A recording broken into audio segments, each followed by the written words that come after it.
পিকিতে আমাদের সকলকে স্বাগত। আজকে আমি বানাবো এগ রাইস। তার জন্য আমি একটা মশলা করে নিয়েছি। প্রথমে ধনে, জিরে আর গোলমরিচ ভেজে একসাথে গুঁড়ো করে নিয়েছি। কড়াতে আমি তেল দিয়েছি, সর্ষের তেল। তেলটা গরম হয়ে আসছে, এখানে আমি দিয়ে দেবো, গ্যাসটা প্রথমে লো করে দেবো, তারপরে দেবো টমেটো।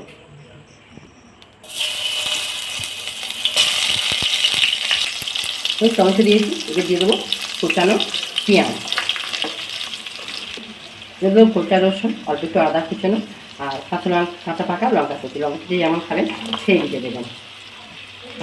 এবার এটা আমি ঢেকে দেবো যতক্ষণ টমেটো সিদ্ধ হচ্ছে। এখানে আমি পরিমাণ মতো লবণ দিয়ে দেবো। লবণ দিয়ে তাড়াতাড়ি পেঁয়াজ এবং টমেটো দুটো সিদ্ধ হয়ে যাবে। দেখুন টমেটোগুলো সিদ্ধ হয়ে গেছে, আমি টমেটো খোসাগুলো তুলে ফেলে দেবো।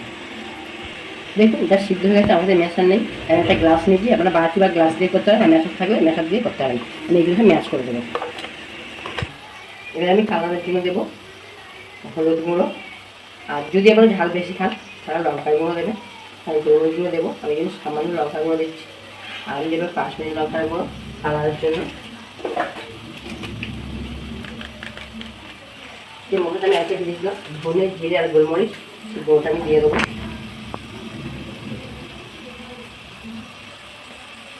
এটা আমি খুব ভালো করে কষিয়ে দেবো।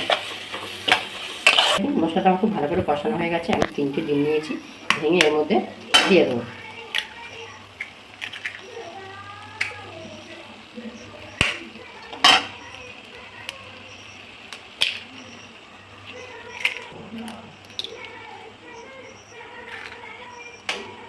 এটাকে আমি খুব ভালো করে কষিয়ে নেব। দেখুন ডিমটা আমার খুব ভালো করে ভাজা হয়ে গেছে। এবার আমি দিয়ে দেবো ভাত। এখানে দেবো ভাত। দেখুন এটা আমার রেডি হয়ে গেছে। আমি ওপর থেকে অল্প একটু লেবুর রস দিয়ে দেবো।